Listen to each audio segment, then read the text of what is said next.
Jesus wasn't part of the religious establishment. He was only in his early 30s. But the stories about him were already spreading like wildfire. And one day those stories got to the ear of a beggar called Bartimaeus. Jesus was on his way to the Passover feast. A large crowd were following him, and beggars often sat at the gates of the city, like this one, just behind me. And as Bartimaeus was sat there that day, he hears the crowd going by and asks what's going on. And somebody says, Jesus of Nazareth is passing by.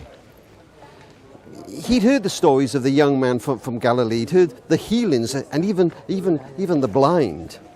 He knew this was his moment. If he lost this chance, there wouldn't be any second ones. Jesus was near him. And he yells out, Son of David, have mercy on me. The people tell him to shut up, but he doesn't care what people think. In fact, he cries all the more loudly, Son of David, have mercy on me. And above the clamour of the crowd, Jesus hears Bartimaeus. He stops and he says, Bring him to me. Well, if Bartimaeus is in with Jesus, then he's in with the crowd, and the people say, Be encouraged, he's asking for you. And suddenly Bartimaeus is on his feet. He throws aside his cloak, his most precious possession, perhaps because he'd fallen over it so often when he tried to run. And suddenly he's been led to the teacher, and Jesus is speaking to him. What do you want me to do for you? It might have seemed a strange question to those listening in the crowd that day, but Jesus knew there could be many answers. A decent place to live, enough money so I never have to beg again. But no. The face of the beggar searched for the face of the young teacher. I want to see. The first thing Bartimaeus saw was the face of Jesus. Just imagine it. Have you ever felt like Bartimaeus? Like you're a nobody? That amazing phrase, Jesus of Nazareth is passing by, makes me wonder how often in my life I've let Jesus pass by me. But not Bartimaeus. Oh no, he knew this was a moment to be grasped. He was a man of determination. Despite the discouragement of the crowd, he was convinced that Jesus would have time for him.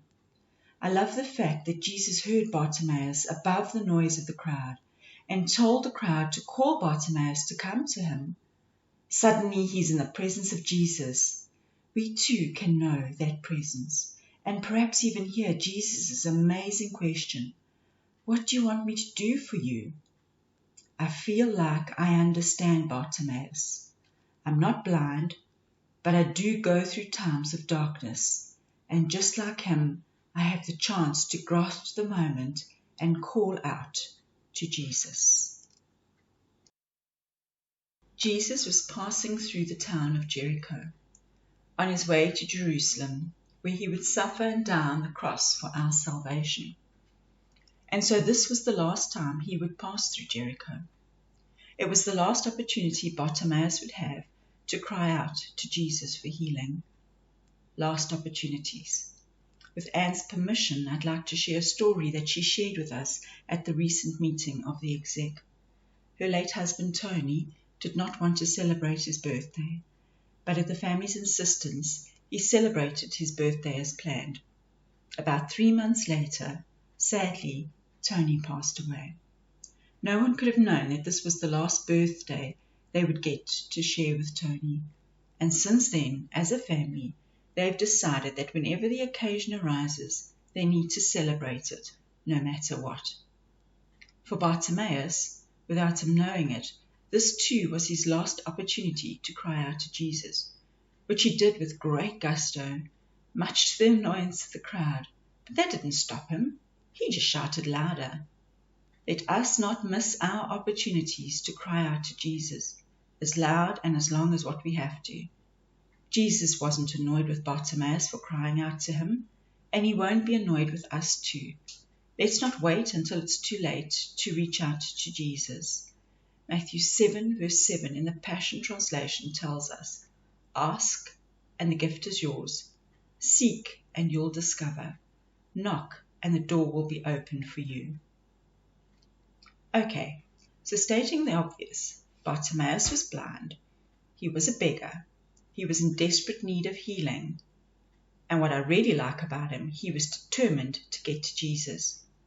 When Jesus called him to come, he didn't hesitate. He grabbed this opportunity with both hands, throwing off his beggar's cloak, which was most probably his only possession, realizing that there was a really good chance that he would trip over it, and he made his way quickly to Jesus.